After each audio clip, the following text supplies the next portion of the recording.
Harken was a tallish man, slightly taller than Ash was, with a dark brown hair color, green eyes, and a cleanly shaven face.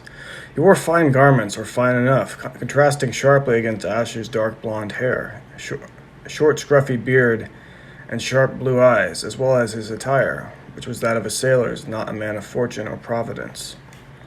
Harken had wasted some time in telling the young Ash what it was that he wished that he might do for him, his task, as it were, partially for himself, and partially, it turned out, that Harken enjoyed conversation. But the immediate task was simple for now. To come with him to a place that none knew of, save a few, and from which the two of them could discuss further, and further their discourse over a matter that, quite frankly speaking, Harken did not want to utter aloud in any public place. Ash, neither poor nor desperate, was in one way desperate. His anger was ever potent, and his rage was such that his heart ached nearly every few minutes or so. And a sadness was gripping at the core of himself, one which he could not dissuade himself of.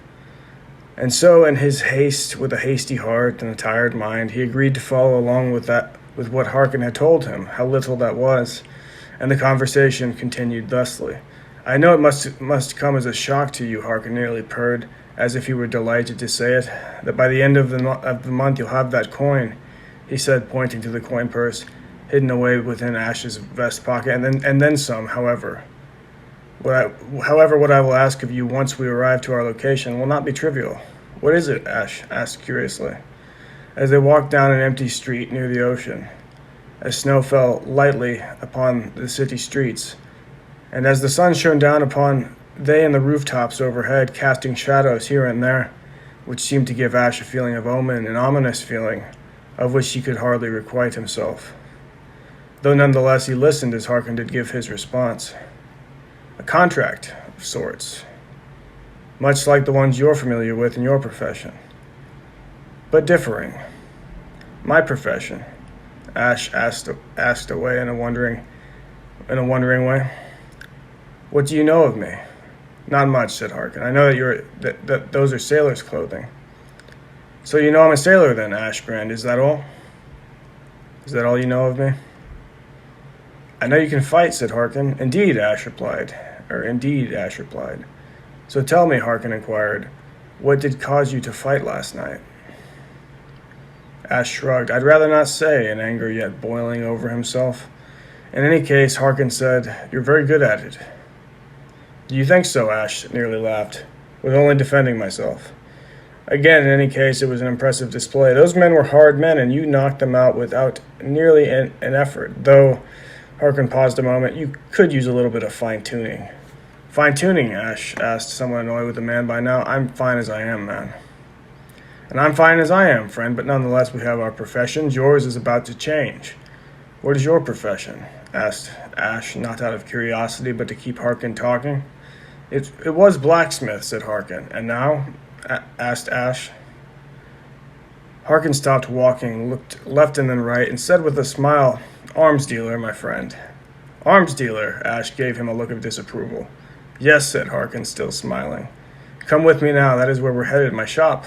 And with that the man took off ahead. Delighted as could be, Ash soon to follow, though reluctantly. What he was getting himself into, he did not know, but to be fairly honest, he didn't really care either. Continuing on throughout the streets, they entered into a slightly busier part of the city, though it was still relatively vacant at this time of day, as it was still quite early in the morning. Though it was not soon before they arrived at the shop, which was titled Harken's Wares, discreetly, or not so discreetly. Harken explained that it was, in fact, a sword and pistol shop, that he smithed therein, but also purchased and sold his and others' wares for the benefit of... "Well, let me show you," Harken said quietly, opening the door to the place cheerfully. "Is this legal?" Ash asked, perplexedly. "Of course," Harken growled happily. "I sell only to those with the king's stamp or permit." "Interesting," Ash said. "I hadn't realized that it were legal to sell arms to common folk."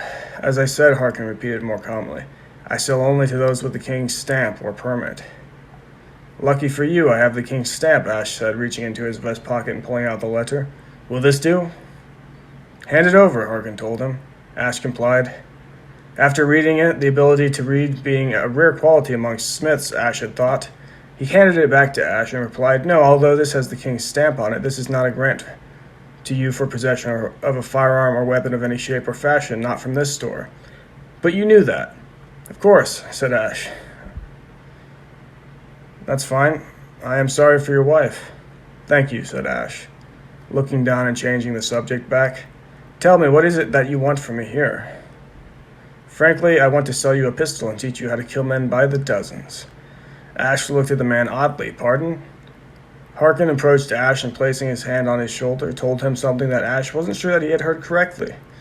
I told you that I wanted to take you to a place that few arrive at, he repeated himself. Is this not it? Ash asked, confused. Harken only grinned.